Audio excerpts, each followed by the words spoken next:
ये सुरीली आवाज 50 से भी अधिक वर्षों से देशवासियों की आत्मा में रची बसी है। मालवा की मिठास लिए ये आवाज है लता मंगेशकर की।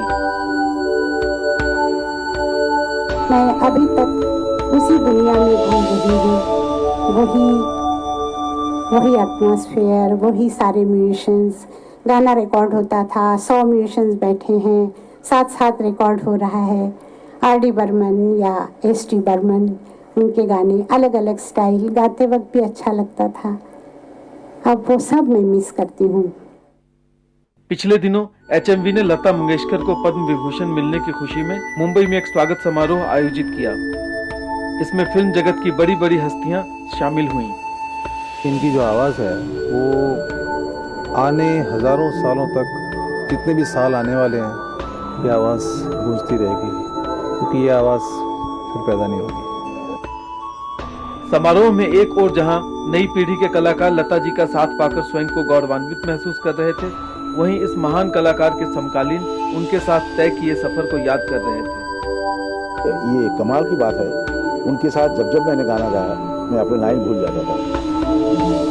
वो तेरा परफेक्शन, एक इंग्लिश में एक एक्सप्रेशन है, perfection personified, that is what Lata है। भारत की स्वर साम्राज्ञी सुश्री लता मंगेशकर लगभग 50 वर्षों से भारतीय फिल्म जगत तथा विश्व को अपनी आवाज के जादू से सम्मोहित किए रहने वाली सबकी प्यारी लता दीदी ने हिंदी के अलावा अन्य भारतीय भाषाओं में लगभग 30,000 से भी अधिक गीत गाए हैं और अभी भी उनकी आवाज का करिश्मा बरकरार है।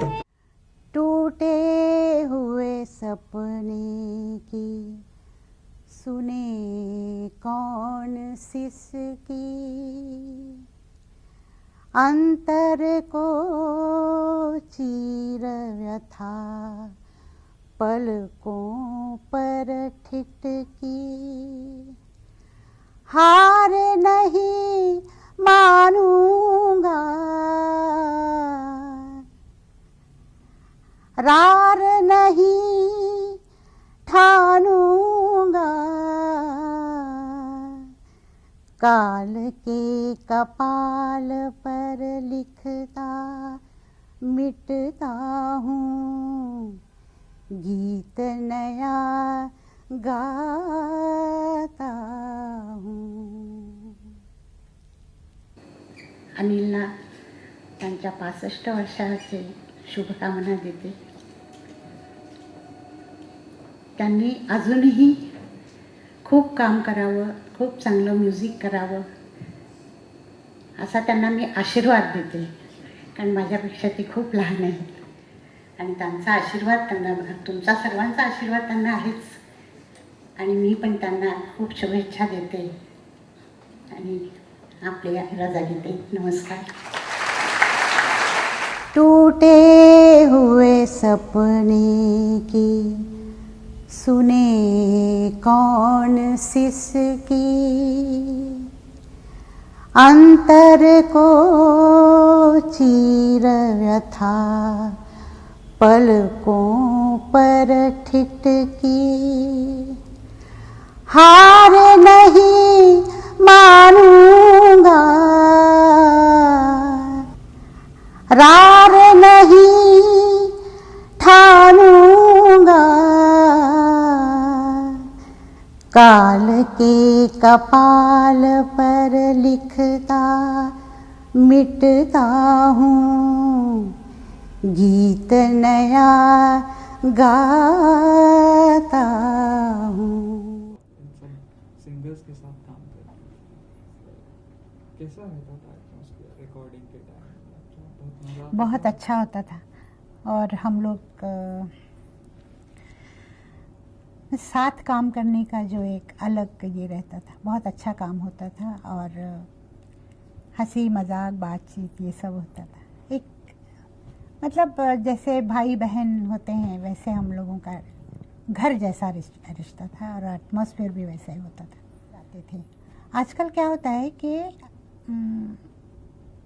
जो मेल सिंगर है वो गा के चला जाता है, फिर जाके मैं गाती हूँ, या और आर्टिस्टों के साथ भी ऐसा होता होगा ना।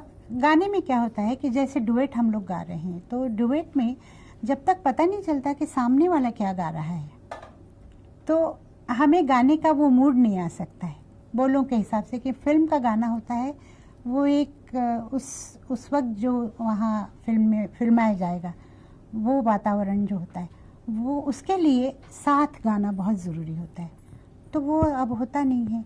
म्यूज़िक भी पहले हो जाता है और गाने वाले गा के चले जाते हैं या बाद में आके गाते हैं, तो हम लोग दीवार की तरफ देख के गाते हैं। ह्यूमन कांटेक्ट नहीं रहा। नहीं, हाँ, मतलब इसमें होना चाहिए पर्टिकुलरली हमारे गाने में कि क्या हो रहा है। कि जैसे अभी आप मुझे पूछ रहे हैं तो मैं आपको जवाब दे रही हूँ, वैसे ही होता है गाने में कि वो क्या गा रहा है, उसने ये बोल किस इसमें गाया है, क्या क्या एक्सप्रेशन है। तो फिर मुझे गाते वक्त मालूम होता है कि मुझे भी इस तरह से कुछ करना चाहिए। वो उस वक्त बहुत था क्योंकि हर चीज़ साथ में होती थी, म्यूजिशंस भी होते थे, आर्टिस्ट भी होते थे, तो साथ गाने का एक अलग ही होता था। हालांकि उसमें तकलीफ़ बहुत थी। जैसे कोई बड़ा गाना था तो बड़ा गाना गा रहे हैं, लास्ट लाइन आई, गाना ख़त्म होने आया, किसी ने गलती कर दी तो फिर शुरू, तो पूरा गाना फिर रिकॉर्ड होता था। और ऐसे कभी कभी तो मुझे याद है शुरू में 28 टेक, 20 टेक, 30 टेक, मतलब गा रहे हैं गाते गाते थक जाते थे हम लोग, पर फिर भी एक रिजल्ट अच्छा होता था। हमारे हिंदुस्तान में इधर ट्रेडिशन रहा है अतर, तो क्या ये परफ्यूम उससे बहुत जुदा होता है, बहुत अलग होता है? नहीं, हमारे इत्र तो बहुत अच्छे रहे हैं। परफ्यूम उससे अलग होता है, बहुत अलग होता है। और हमारे यहाँ तो ज़्यादा चंदन का बेस वगैरह होता है, पर जिनको आदत नहीं होती है उसके लिए बड़ा स्ट्रांग होता है। जैसे मैं पहले यूज़ करती थी तो मैंने देखा कुछ दिनों के बाद मुझे बार बार सर्दी होना और गला बैठ जाना वगैरह ये सब होने लगा था, क्योंकि वो जाके ज़्यादा ज़ुकाम वगैरह करते हैं। हालांकि हमारे यहाँ उसका काफ़ी चलन था, मेरे पिताजी भी यूज़ करते थे, पर मेरे पिताजी दोनों पसंद करते थे। और वो गोवा के थे तो गोवा में तो मिलते ही थे उस वक्त बहुत अच्छे अच्छे परफ्यूम्स, तो वो वहाँ से भी लाते थे और उनकी वजह से हमें भी आदत हो गई। और हमारे घर में सबको ही पसंद है।